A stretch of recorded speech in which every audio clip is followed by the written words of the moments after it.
에스겔서를 시작하게 됐습니다. 오늘 1절부터 3절까지를 통해서 오늘 에스겔서의 어떤 그 서론을 좀 생각해 보고자 합니다. 제가 올해 이제 들어오면서 조선시대의 통치 이념인 성리학을 열심히 공부했습니다.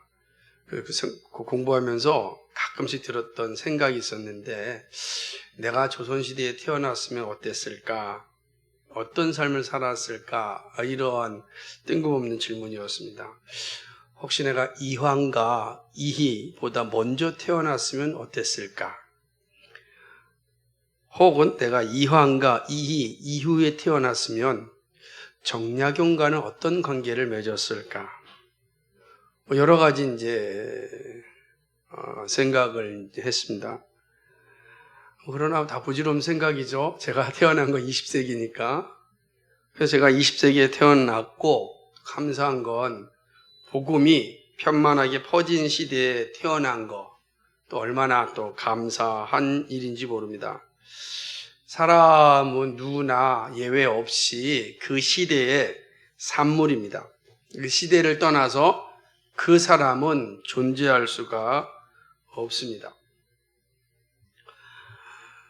시대를 떠나 생각한다는 것은 거의 불가능에 가까운 일이라 할 수 있습니다.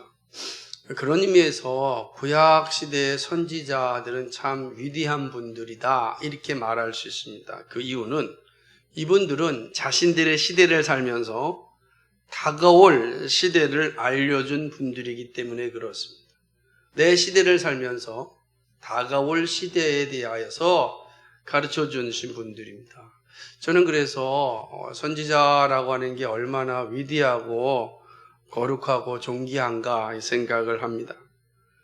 이제 오늘도 우리가 에스겔서를 살펴봅니다. 우리가 이사야서와 예레미야서를 공부했습니다. 이사야, 예레미야 다 대선지서입니다. 대선지서라는 건 선지자가 큰 분이다는 것이 아니라 선지서의 이 기록이 많다라는 뜻이죠. 에스겔도 만만치 않습니다. 48장까지 되어 있으니 아주 긴 선지서임에 틀림이 없습니다. 그런데 다른 대선지서보다 에스겔서는 잘 설교를 들을 수가 없습니다. 들어도 일부분 이렇게 특별히 이제 성전의 강 마름뼈 사건 뭐 이런 것만 특별히 듣지, 에스겔서 전체를 설교하고 또 살펴보는 일들은 좀 적은 것 같습니다. 그렇게 된 이유는 에스겔서는 상징이 참 많습니다. 그러니까 해석하기가 쉽지 않다라고 하는 거죠. 그래서 마치 신약 성경의 요한계시록을 보는 것 같은 그러한 모습들이 에스겔서에는 많이 나옵니다. 오늘 우리 3절까지 살펴보겠지만은 바로 4절부터 이제 그 상징이 나오거든요. 그러니까 이 환상 같은 상징이 나오기 때문에 이게 뭐야? 라고 지나치기도 하고 너무 어려워요? 라고 하면서 넘기기도 하는 것이 에스겔서인 것입니다. 그러나 모든 성경은 다 그 시대 가운데 주어진 말씀이기 때문에 그 시대의 모습을 잘 살피면 말씀의 의미도 알 수 있습니다. 그러니까 시대의 의미를 살피지 않고 이 상징을 단지 이렇게 초월적 의미로만 해석한다면 어렵게 됩니다. 그럼 이제 어디로 가는지 모르게 되죠. 읽고 있는데 길을 잃어버리게 될 경우가 많이 있습니다. 그래서 우리는 이 에스겔서를 당시의 역사적인 배경 가운데, 그리고 긴 선지자적 예언서니까 하나님의 예언의 구속사적 예언의 그 흐름 가운데 우리는 에스겔서를 살펴보고자 합니다. 우선 에스겔서를 살펴보기 전에 구조와 기록된 배경을 좀 보고자 합니다. 에스겔서는 48장까지 되어 있는데 사역의 측면으로 보게 되면 두 부분으로 나올 수 있습니다. 1장부터 24장까지 그리고 25장에서 48장까지 이렇게 본문을 두 부분으로 나눌 수 있습니다. 그런데 내용상으로 들어가면 세 부분으로 나눌 수가 있는데 1장부터 24장까지는 유다를 향한 하나님의 심판의 메시지가 기록되어져 있고 25장부터 32장까지는 열방을 향한 하나님의 심판의 메시지가 기록되어져 있고 그리고 33장부터 마지막 48장까지는 이스라엘의 회복과 또 미래에 대한 소망의 메시지가 기록되어져 있습니다. 우리가 이제 에스겔서를 볼 때 이렇게 전체적인 구조 속에서 이해하는 것이 필요하다고 보는 것입니다. 하나님은 에스겔을 이스라엘 백성들의 파수꾼으로 부르셔서 그들에게 말씀을 전하고 있습니다. 이게 이제 에스겔서의 대략적인 구조인 것입니다.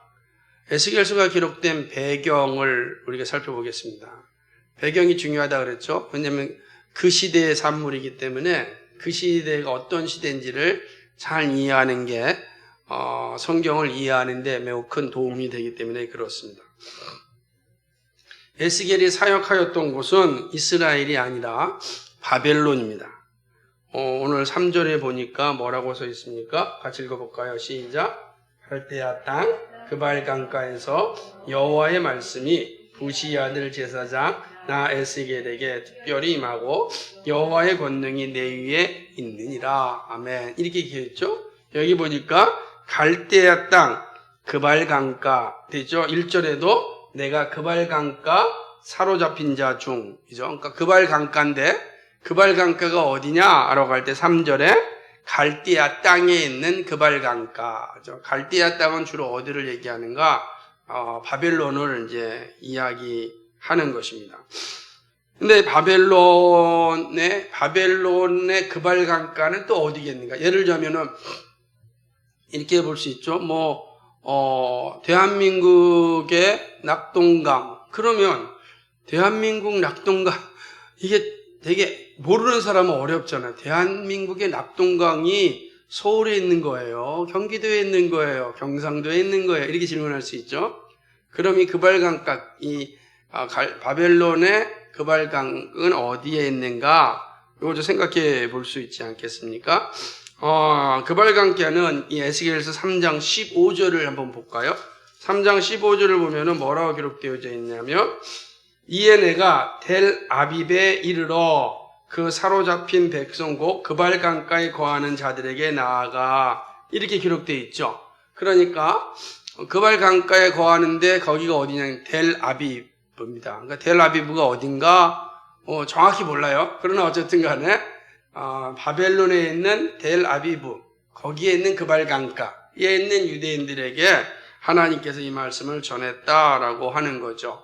근데 이 델 아비브이라고 하는 단어가 참 재밌습니다.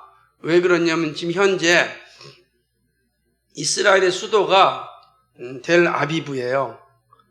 같은 말이에요. 이삭의 언덕이라고 하는 뜻인데 델 아비브. 왜 이스라엘 백성 지금 현재는 이스라엘은 자신들의 수도를 예루살렘으로 한 델 아비브로 했을까? 예루살렘은 옛 땅, 옛 구시 가지고 신시가지가 델 아비브란 말이에요. 델 아비브를 썼는가? 이 의미가 분명한 거는 지금 현재는 이스라엘 사람들은 자기 조상들이 그 옛적에 바벨론에서 포로 생활하였던 것을 잊지 말자. 우리가 그 시대를 잊지 말자라고 하는 거예요. 다시 말하면 또다시 우리가 포로가 돼서는 안 된다라고 하는 것을 그 교훈을 잊지 말자라고 하는 의미로 델 아비브를 이제 수도 이름으로 정했다고 합니다.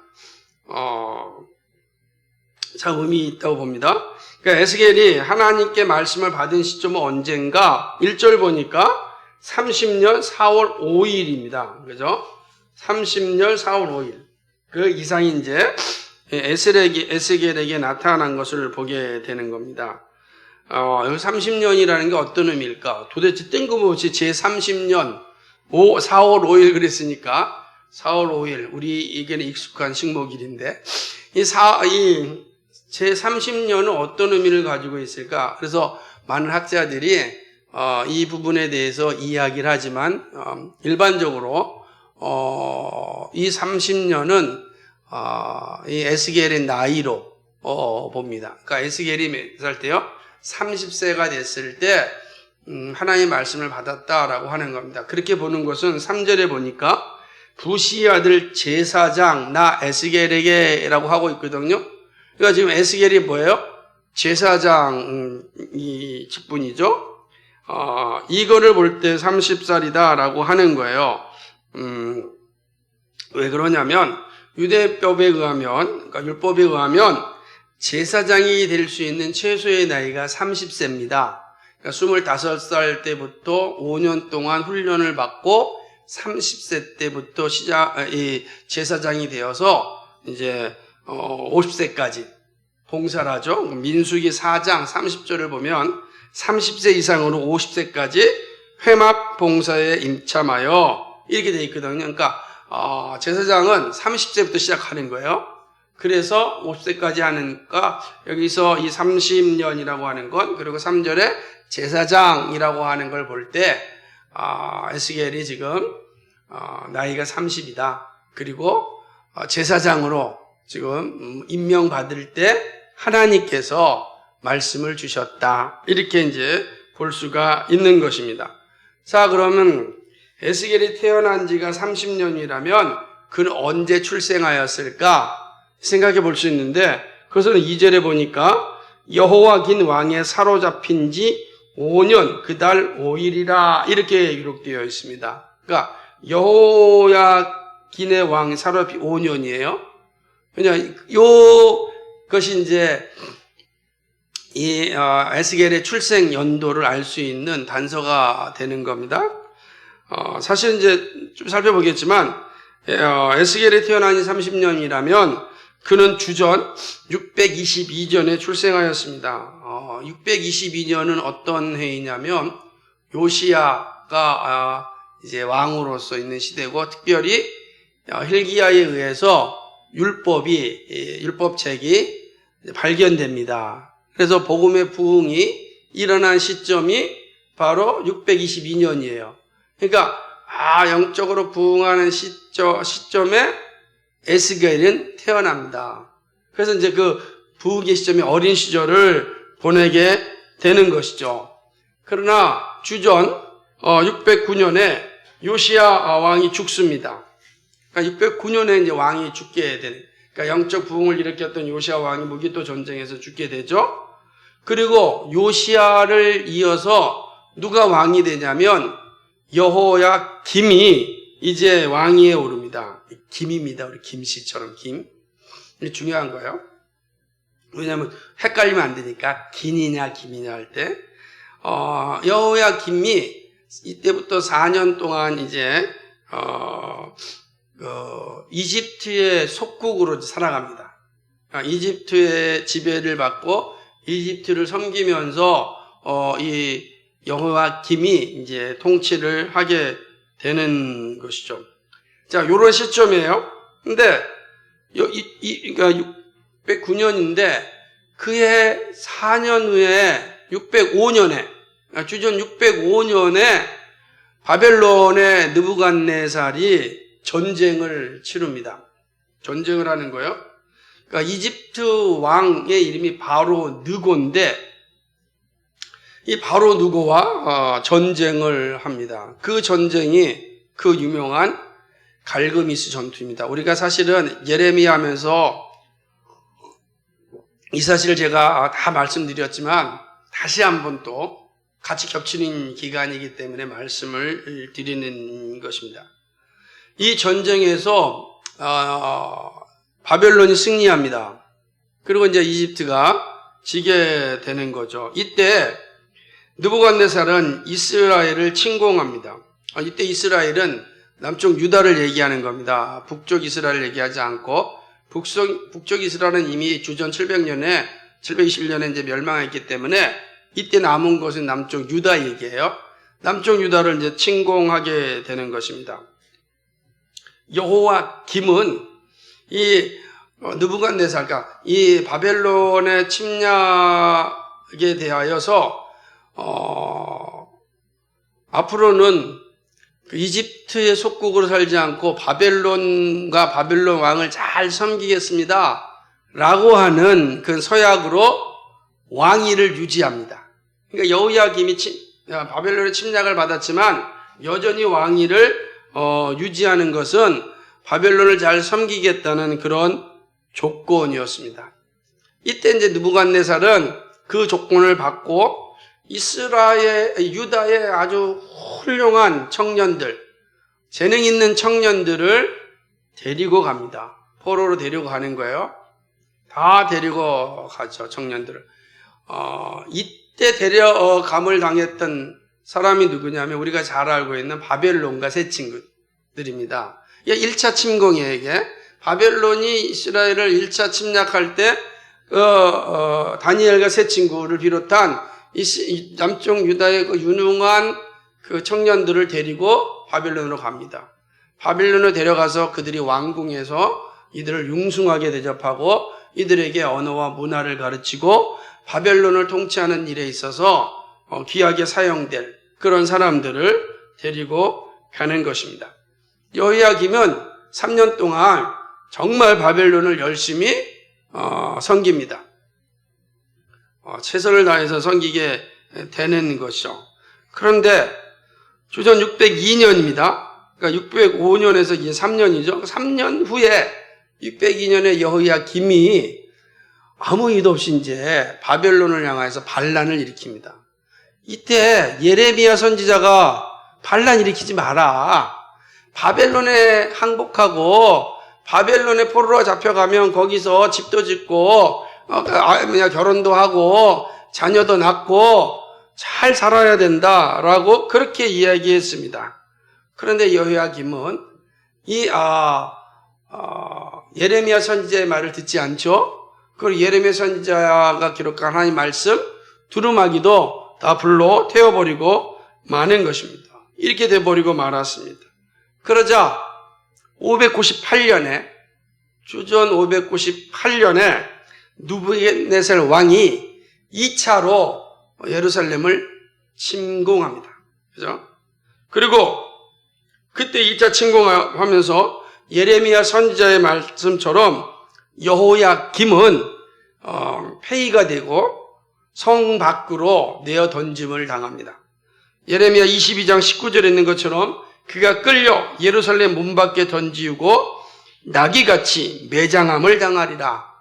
이 예언의 말씀처럼 여호야김은 비참한 죽음을 맞이하게 됩니다. 자, 여호야김, 요시야, 여호야김. 그 여호야김의 아들이 여호야긴이에요. 긴입니다. 긴이 김을 이어서 왕위에 오릅니다. 그런데 여호야긴은 3개월밖에 통치를 하지 않습니다. 3개월 만에 통치를 하고 그는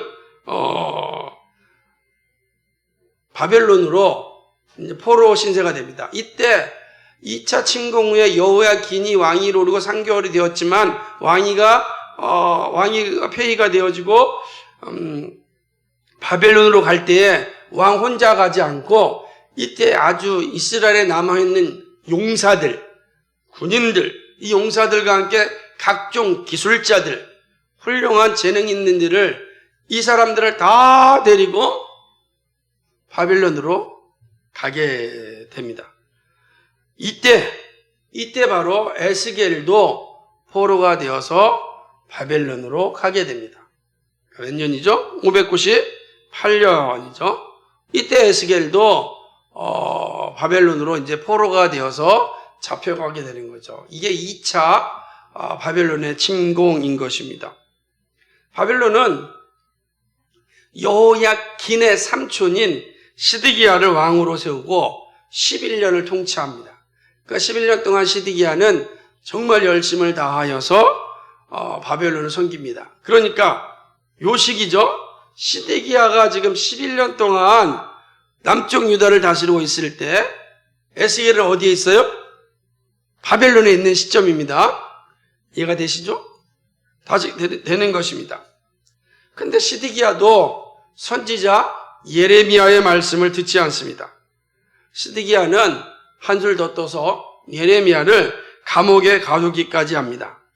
그리고 그는 다시금 이집트와 동맹을 맺고 바벨론을 향하여 반란을 일으킵니다.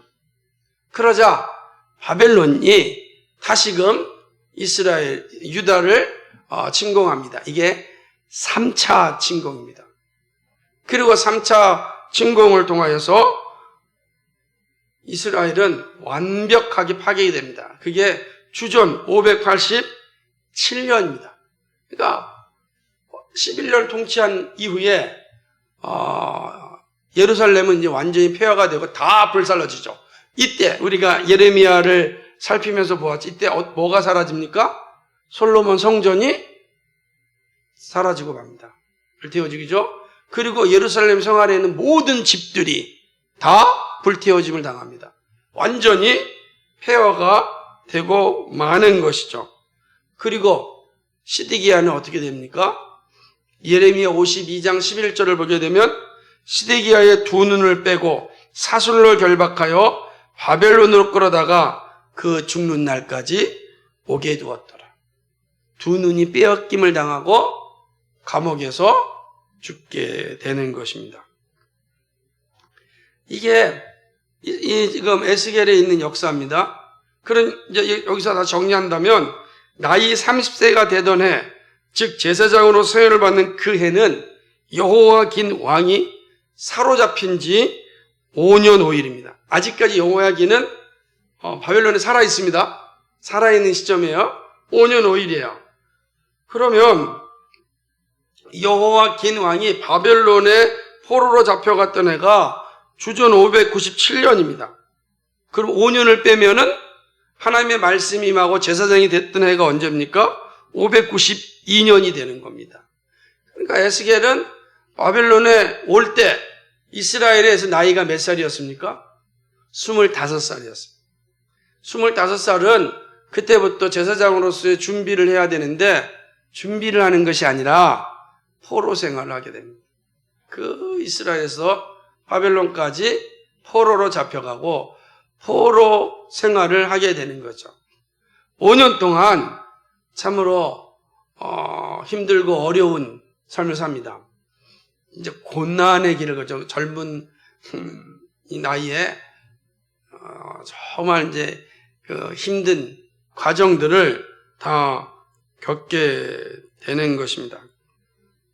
그리고 30세가 되는 그 해에 하나님께서 에스겔에게 말씀을 주십니다. 에스겔이 말씀을 받았던 시점은 우리가 살펴보았던 것처럼 유다가 완전히 멸망하지 않은 시점입니다. 그러니까 시드기야가 통치를 5년 정도 하고 있을 때요. 11년 동안 했는데 5년 정도 통치할 때입니다. 그러니까 한참 시드기야가 바벨론을 향해서 조공하고 있을 때요. 그 시점이 그때에 예레미야는 계속해서 바벨론을 잘 섬겨야 된다. 바벨론과 대항하면 안 된다.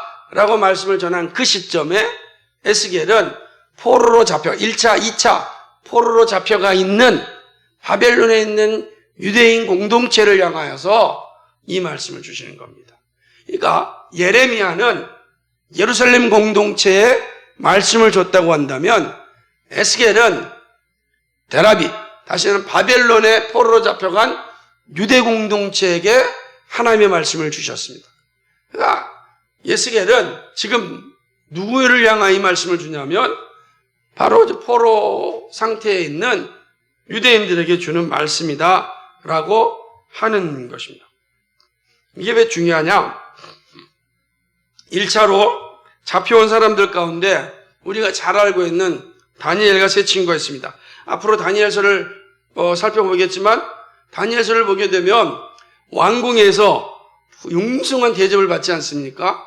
기름진 것들로 다 대접을 받습니다.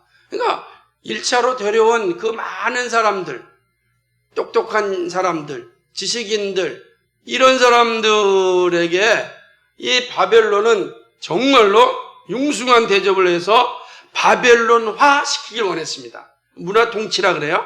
문화 통치를 통해서 이 유대인들을 바벨론화 시켜서 바벨론의 문화와 바벨론의 나라를 융성하게 만드는데 사용하기를 원했던 것입니다. 그래서 억압 통치를 하지 않고 문화 통치를 바벨론은 하였던 것입니다. 그리고 그러니 얼마나 또 유혹이 많았겠습니까? 포로로 잡혀갔는데 융숭한 대접을 받는다?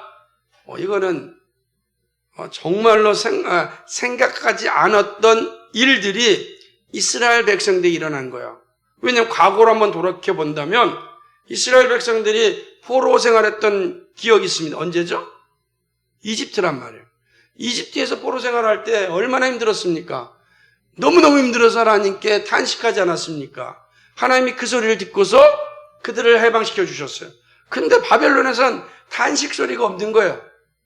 정말 그들을 잘 대접하는 문화 통치가 있었던 것입니다. 그 사실을 짐작할 수 있는 게 에스겔서 8장 1절입니다. 한번 볼까요? 8장 1절. 같이 보겠습니다. 시작. 제6년 6월 5일에 나는 집에 앉았고 유다 장로들은 내 앞에 앉았는데 주 여호와의 권능이 거기서 내게 임하기로. 아멘. 포로된 하나님의 말씀을 받은 지 1년 뒤 31살쯤인데 보니까 집에 앉았고 유대 장로들은 내 앞에 있었다. 이게 지금 포로 생활 같이 느껴집니까? 이것만 보면은 마치 예루살렘의 모습 같이 보이지 않습니까? 그러니까 지금 바벨론의 생활이라고 하는 게 포로 생활이라고 하는 개념과 다른 모습으로 지내고 있는 거예요. 그만큼 지금 바벨론의 문화 통치가 잘 이루어지고 있는 것을 보게 되는 것입니다. 그래서 기록에 의하면요, 70년 후에 이제 고레스 왕이 돌아가라 하잖아요. 바벨론으로 다 돌아가라고 했을 때에 몇 프로가 돌아왔을까요? 이스라엘로, 예루살렘으로 몇 프로가 돌아왔을까요? 몇 프로가 100명 중에 몇 명이 돌아왔을까요? 한번 따라합시다. 한 10% 정도? 20%? 20%? 50%? 50%? 70%? 무슨 경매도 아니고? 모르겠습니다. 그러면은 기록에 의하면 90%가 바벨론에 살았다고 합니다. 그러니까 10% 정도만 예루살렘 들어갔다고 하죠. 그만큼 이제 삶의 자리가 좋았다라고 하는 것입니다. 우리가 앞서 살펴보았던 예레미야 선지자의 말씀을 좀 기억해 보시기 바랍니다. 예레미야가 이스라엘 백성 예언이 무엇입니까? 예레미야 29장 4절부터 7절이에요. 오래된 거니까 찾아보는 게 좋겠죠? 예레미야서 29장 4절에서 7절입니다.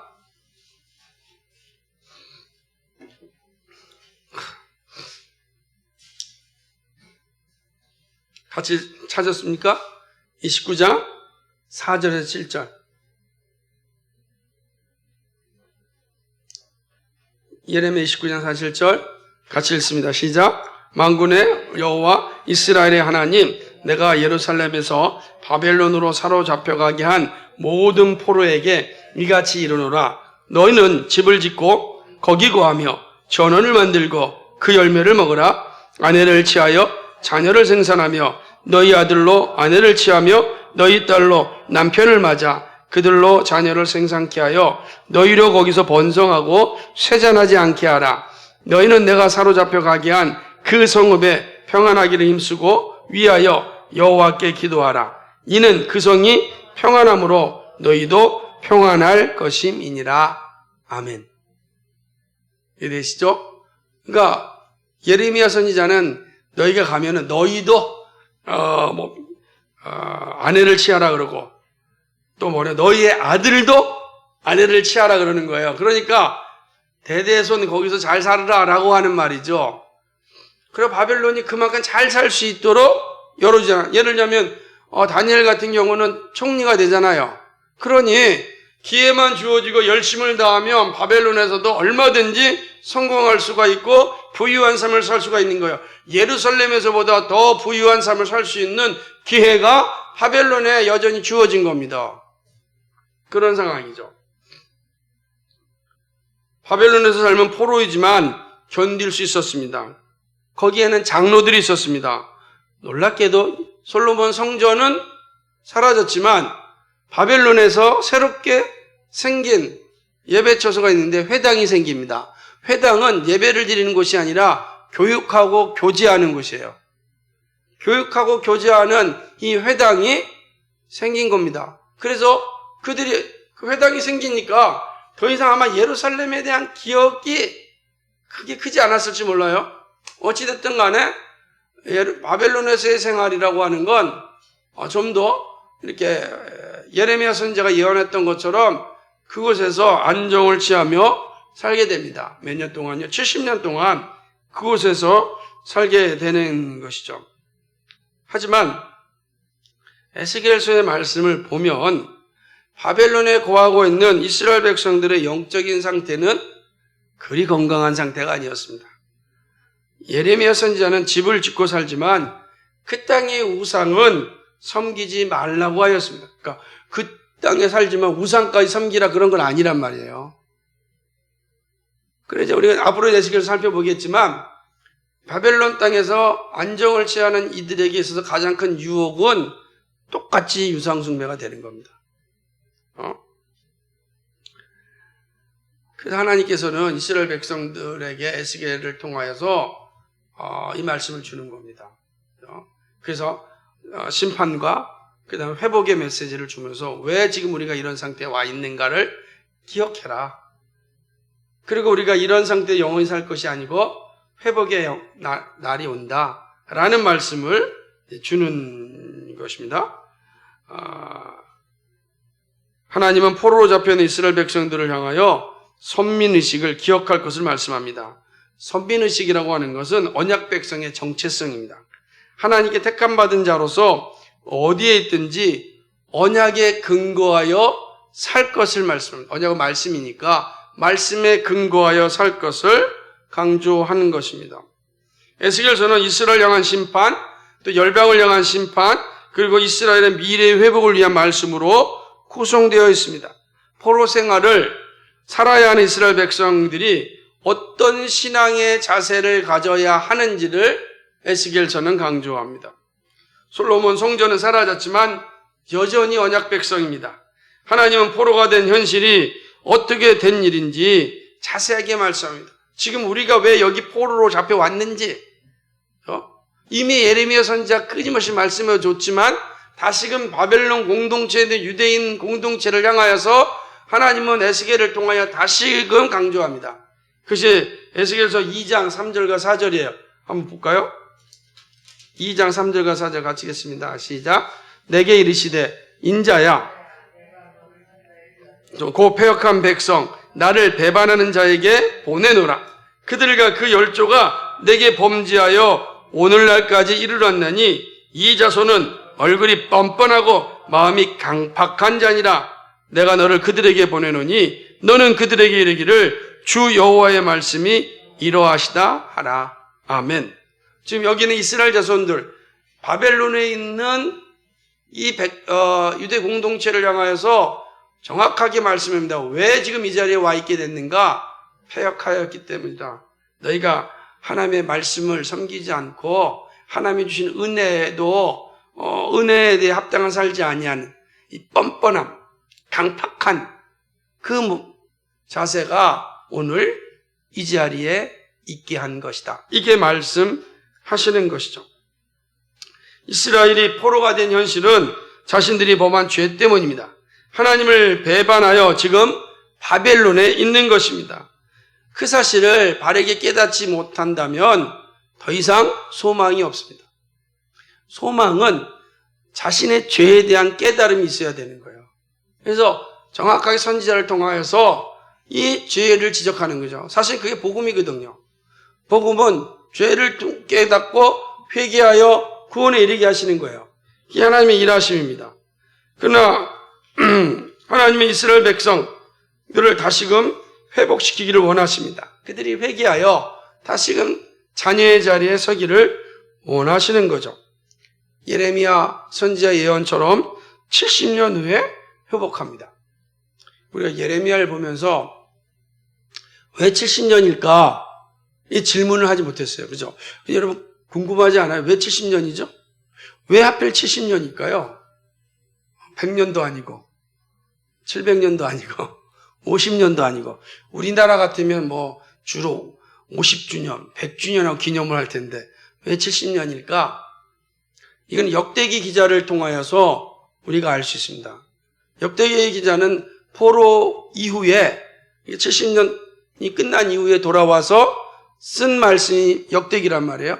그 역대기 저자가 이 사실을 기록합니다. 역대기서 36장 21절이에요. 한번 보시겠어요? 역대기 36장 21절에 무엇이라 써 있는지.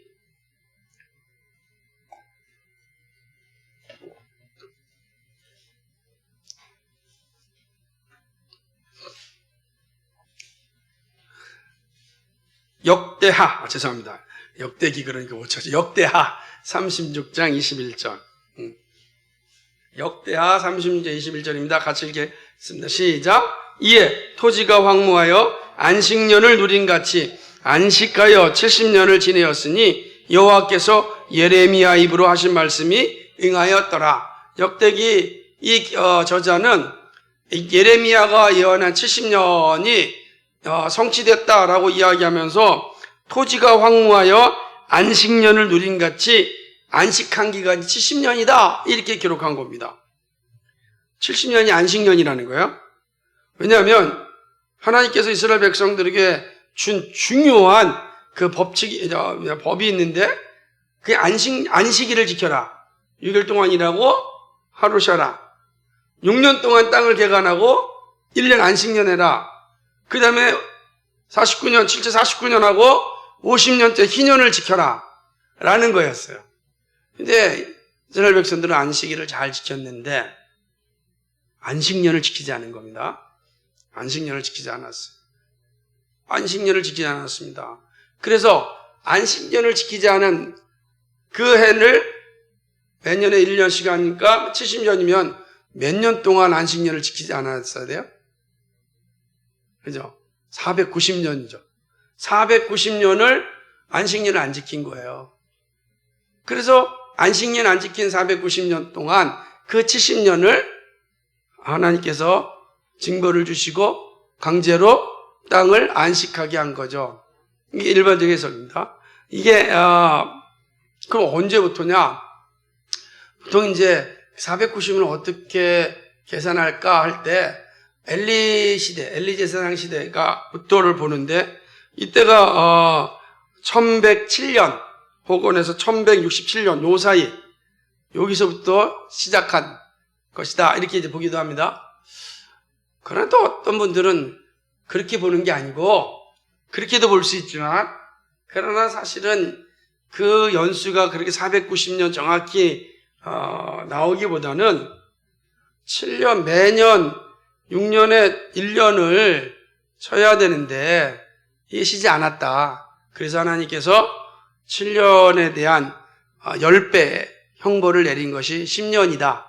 이렇게 해석하기도 합니다. 그러니까 10배의 형벌. 두 가지가 70년이라는 이 유배 생활이죠. 포로 생활을 해석하는 그런 일반적인 해석이기도 합니다. 그러나 분명한 사실은 이 역대기 저자가 이 안식년을 지적했다라는 게 되게 중요하다는 거예요. 다시 말해 이스라엘 백성들이 안식년을 안 지켰다는 거예요. 하나님의 말씀에 불순종한 거예요. 그 불순종함으로 인하여 그들은 하나님의 징계를 받았다라고 하는 거죠. 이스라엘은 하나님의 법을 불순종함으로 징계의 자리에 서게 된 것입니다. 그 사실을 기억하고 회개하지 않으면 소망이 없다. 그러나 회개한다면 다시금 회복의 눈을 누린다. 반면에 뭐죠? 그것은 다시금 그러한 죄의 자리에 가서는 안 된다는 걸 말씀하는 거잖아요. 말씀을 불순종하는 자리에 가면 안 된다. 불순종의 자리는 반드시 심판의 자리로 가게 된다. 순종의 자리가 은혜의 자리에 머무는 것이다. 이 사실을 에스겔서가 우리에게 가르쳐 주는 것입니다. 에스겔서는 많은 상징이 있지만 그 의미는 선명합니다. 에스겔을 통하여 계시된 하나님은 우리가 에스겔서를 통하여서 계시된 그 하나님을 우리가 사실은 아주 의미 있게 만날 수 있어요. 그러니까 에스겔서에는 다양한 상징이고 다양한 말씀을 통하여서 하나님 자신을 계시합니다. 하나님의 계시는 우리가 이 땅에서 어떻게 살아야 하는지를 알려주는 푯대와 같습니다. 그렇기 때문에 우리는 에스겔서를 통하여서 많은 유익을 얻을 수가 있다라고 하는 것이죠. 왜 그러냐면 모든 성경은 다 우리의 유익을 위하여 주셨잖아요. 그죠? 다 우리를 온전케 하기 위하여 주신 것이 말씀이에요. 그러니까 에스겔서도 많은 상징이 있고 역사적인 어떤 사건 속에서 일어난 거지만 동일하게 당시 유대 공동체에게 하나님께서 주시고자 하는 유익이 있고 21세기를 살아가는 우리들에게도 동일한 유익이 있다라고 하는 겁니다. 그럼 구체적으로 우리 에스겔서를 통해서 어떤 유익을 얻을 수 있을까? 크게 네 가지로 볼 수가 있는데, 첫째는 하나님은 자녀들이 영적으로 순결하기를 기뻐한다. 우리 그 유익을 배우는 거예요. 하나님이 원하시는 게 뭐냐? 자녀들의 영적 순결이다라는 거죠. 에스겔은 포로로 잡혀온 이스라엘 백성들의 죄를 알려줍니다. 지금의 자리가 다른 사람의 문제로 인하여 벌 받는 것이 아니라 바로 너 때문이다. 너의 죄 때문에 지금 이 자리에 있다. 죄는 하나님 앞에 오지 못하게 하는 겁니다. 하나님 앞에 오지 못하게 하는 거예요. 그렇기 때문에 하나님은 자기 자녀를 만나기 위하여서는 반드시 죄를 징계하여야 하는 것입니다. 왜냐하면 하나님은 자녀들이 거룩하기를 원하시기 때문입니다. 거룩한 자녀만이 하나님을 만날 수 있습니다. 그러므로 영적으로 순결한 자리에 이르기 위해서는 죄에 대하여 인식하고 싸우고 회개해야 됩니다. 비록 포로의 땅에 있지만 영적인 순결은 더더욱 중요합니다. 오늘도 우리가 하나님을 만날 수 있는 길은 예수 그리스도를 통하여 우리의 죄가 씻음을 받아야 됩니다. 그러지 않고서는 하나님을 만날 수 없죠. 그러면 여전히 이 말씀도 마찬가지입니다. 오늘 우리에게도 하나님의 영적인 순결을 원해요. 우리가 어떻게 영적 순결해집니까? 그 예수 그리스도의 십자가의 은혜라는 거예요. 그 은혜가 우리로 하여금 영적인 순결을 갖게 하고 우리가 하나님을 만날 수 있게 한다라는 사실입니다. 되게 중요하죠. 두 번째는요, 하나님은 자녀들을 위해 끝까지 일하신다라는 사실을 우리가 배울 수 있습니다. 하나님은 바벨론 땅에서 에스겔을 선지자로 부릅니다. 자, 지금까지는 다 어디서 불렀습니까? 다 예루살렘에서 불렀어요. 예루살렘 공동체를 위해서 불렀어요. 근데 지금 이스라엘 백성들 어디 있냐면 바벨론 땅에 있어요. 이방의 땅에 있어요. 그곳에서도 하나님은 선지자를 부릅니다. 선지자를 불렀다는 게 어떤 의미죠? 말씀을 주신다는 거예요. 계시하신다는 거예요. 하나님의 말씀을 계시하신다는 거예요. 이게 얼마나 중요한 의미입니까? 바벨론에서도 하나님은 여전히 일하십니다. 그렇죠? 하나님의 일하심은 이스라엘 땅에 갇힌 것이 아닙니다. 하나님은 영이시죠. 그렇죠? 그래서 우리가 하나님의 편재성이라 어디나 다 계시는 거예요. 어디나. 그래서 예수님께서 예배에 대해 말씀하실 때 뭐라고 말했습니까? 예루살렘도 아니고 사마리아도 아니다. 하나님께 예배할 때가 올 때니 신령과 진리로 예배할 것이다. 우리는 성령과 말씀 안에서 어디에서나 예배한다. 왜요? 어느 곳에서나 하나님이 계시고 하나님이 일하시기 때문에 그렇습니다. 바벨론 땅에 임한 하나님의 말씀은 오늘 이곳에서도 동일하게 임하는 겁니다. 그렇죠? 이스라엘에서 일했던 하나님, 바벨론에서 일하시던 하나님, 오늘 우리 교회에서도 동일하게 일하신 하나님, 오늘도 우리를 부르시고 우리의 죄를 가르쳐 주시고 우리로 하여금 거룩한 자리에 오게 하셔서 하나님이 주시는 영광을 누리게 하시도록 오늘도 여전히 일하신다.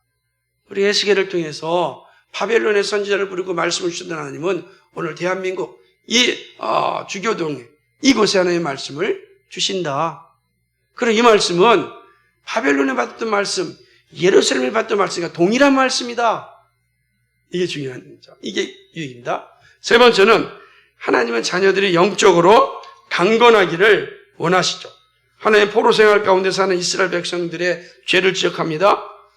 이렇게 질문할 수 있을 거예요. 아유, 그러자는 힘들고 죽겠는데. 예? 우리가 지금 이게 고향을 떠나고 타향생활을 합니다. 타향살이. 얼마나 힘든지 모릅니다. 위로는 못해줄 망정 또 죄를 지적하십니까? 힘들고 어려울 때 좀 위로가 중요하지 않습니까? 아마 이렇게 질문할 수 있을 것입니다. 타당한 질문이라고 저는 생각합니다.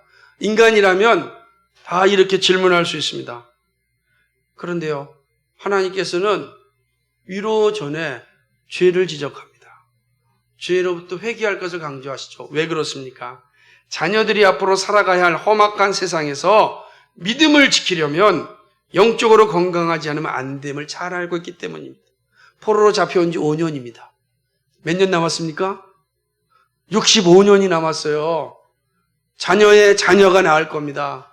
그 긴 시간 동안 이방의 땅에서 믿음의 길을 가려면 영적으로 준비되지 않고는 다 세속화됩니다. 다 바벨론화됩니다. 바벨론이 얼마나 무서우면 요한계시록에서 음녀 바벨론이라고 말하지 않습니까? 음녀 바벨론. 바벨론의 문화에 다 혼합될 수 있습니다. 편하고 얼마든지 성공할 수 있고 얼마든지 잘 쓸 수 있고 기회만 주어지면은 다 높은 자리에 갈 수 있는 그런 주였습니다. 예. 이스라엘과 다르잖아요. 이스라엘은 계층이 있었는데 여기는 없잖아요. 누구나 할 수 있다. 바벨론 사람들 입장에서는 얼마나 좋습니까? 하나님은 포로로 잡힌 5년 만에 다시 그 말씀을 주십니다. 65년을 살아야 될 그들에게 지금 여기 왜 있는 자? 너희가 왜 이렇게 되었는가? 말씀의 자리에서 멀어지고 불순종의 자리에 서게 되면 영원히 이방의 노예로 산다. 말씀해 주는 겁니다. 그러나 말씀을 지키고 이방의 땅이지만 영적으로 순결함을 가지고 영적으로 싸워 이겨낸다면 회복의 날 반드시 그 영광을 보게 될 것이다 라고 하는 것입니다. 영적인 강건함을 위하여 하나님은 선지자를 보내시고 끝까지 말씀을 주십니다. 놀라운 은혜죠. 하나님께서 예수님 우리에게 보내셨습니다. 말씀이 육신이 되사 우리 가운데 오셨습니다. 왜 오셨습니까? 우리로 하여금 영적인 강건함을 갖고 하나님 나라를 소망하며 살 수 있도록 하시기 위하여 하나님이 우리 가운데 오신 거예요. 놀라운 은혜죠. 그래서 우리는 날마다 십자가를 바라봐야 되는 겁니다. 십자가는 십자가로 끝나지 않거든요. 반드시 부활의 영광에 이르게 하는 것입니다. 그러니까 이 사실을 듣고 세상의 유혹에 넘어가지 말고 더욱더 강건하라. 그러니까 에스겔서의 말씀은 동일하게 오늘 우리 시대에 주는 말씀과 동일합니다. 우리가 예수 믿고 앞으로 살아가야 될 여정이 얼마나 많습니까? 그죠? 앞으로 살 인생이 그때 얼마나 많은 유혹이 있겠습니까?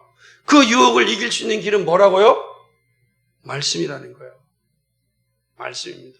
십자가의 복음, 그 십자가의 복음이 우리가 세속화되지 않고 믿음의 여정을 완주할 수 있다. 하나님이 약속하신 이 영광을 볼 수 있다. 이게 우리 에스겔을 통해서 얻는 유익인 것입니다. 마지막 네 번째는 하나님은 자녀들의 신앙 정체성, 즉 신앙 고백을 분명하게 갖기를 원하십니다. 바벨론이라는 이방의 나라에 있지만 여전히 언약 백성입니다. 예루살렘이 아니라고 해서 언약 백성이 아닌 것이 아닙니다. 이방의 땅이고 예루살렘입니다. 이게 중요한 거예요. 뭐가 있을 때? 그곳에 하나님이 계시며 우리가 서 있는 곳이 거룩한 곳입니다. 하나님을 모시고 사는 것이 성전이고 거룩한 곳입니다. 바벨론 생활은 많은 우상과의 싸움입니다. 결코 쉽지 않습니다. 거기엔 달콤한 유혹이 가득합니다. 이러한 현실에서 믿음을 가지고 산다는 건 쉽지 않습니다. 얼마든지 신앙의 정체성이 흔들릴 수 있습니다. 하나님은 에스겔 선지자를 통하여서 바벨론에 있는 유대 공동체를 향하여 끊임없이 너희의 신앙 고백을 가지라고 이야기합니다. 그게 우리가 에스겔 통해서 배우는 거예요. 왜 이렇게 끊임없이 말씀을 주는가? 여기까지 와서 예루살렘도 아니고 바벨론에 와서 이렇게 말씀하시는 하나님의 뜻이 무엇인가? 신앙 정체성 잊어버리지 말라고. 영적으로 싸우려면 강건해야 되지만 그 싸움 이전에 뭘 가지고 있어? 이 신앙 고백, 이 흔들리면 안 된다는 거예요. 예수님이 말씀하셨죠. 제자들, 그리스도인들, 우리는 어떤 사람인가? 세상에 살지만 세상에 속하지 않은 사람이다. 똑같습니다. 바벨론에 있지만 바벨론에 속하지 않은 사람이다. 이 사실을 에스겔을 통해서 말씀해 주고 있습니다. 신앙 고백이 분명할 때 세상과 싸울 수 있고 세상에 휘둘리지 않고 넘어가지 않습니다. 그래서 정말로 어떠한 상황 가운데서 신앙 고백이 분명하기를 원하는 거죠. 분명하기를. 신앙 고백이 분명해야 된다. 그래서 세 번째, 네 번째가 겹칠 수 있는 말이지만 하나님 우리가 원하시는 건 좀 믿음의 강건함 뿐만 아니라 흔들리지 말고 유약하게 생각하는 사람이 않기를 원하고, 그러려면 정말 신앙 고백이 분명해야 된다. 그러지 않고서는 이 세속적 바벨론에서 이겨낼 자가 없다. 다 넘어간다. 그 유혹에 다 넘어간다는 것입니다. 앞으로 살펴볼 에스겔을 통하여 하나님이 원하시는 언약의 자녀의 모습이 더 견고해지기를 소망합니다. 에스겔이 있었던 그발 강가가 지금 우리가 사는 곳입니다. 주전 592년에 주셨던 말씀이 21세기에 사는 우리에게도 같은 주님의 말씀입니다. 이 사실을 기억하고 믿음으로 살아가는 우리 모두가 되기를 주님의 이름으로 축복합니다. 거룩하시고 자비하신 하나님, 고맙고 감사합니다. 오늘 그발 강가에서 들었던 이 말씀, 오늘 우리에게 주시는 말씀을 믿습니다. 여전히 이 영적으로 볼 때는 이 바벨론 사회 속에 우리가 살아가고 있습니다. 이 바벨론 공동체에서 그리스도인으로서 흔들림 없이 살아가기 위해서는 정말로 말씀에 보여잡고 죄와 싸우고 하나님 나라를 소망하면서 믿음의 길을 가는 것 외에는 없습니다. 이 믿음이 오늘 우리에게 분명하게 세워질 수 있도록 인도하여 주옵소서. 하나님 우리를 사랑하시기 때문에 끊임없이 말씀하시고 채찍들도 주시고 징계도 하시고 그리하여 우리로 하여금 하나님의 영광의 자리에 인도하십니다. 이 사실을 우리가 바라보면서 오늘도 나에게 주어지는 삶의 현장에서 믿음으로 살아갈 수 있도록 도와주옵소서. 감사드리며 예수 그리스도의 받들어 기도하옵나이다. 아멘.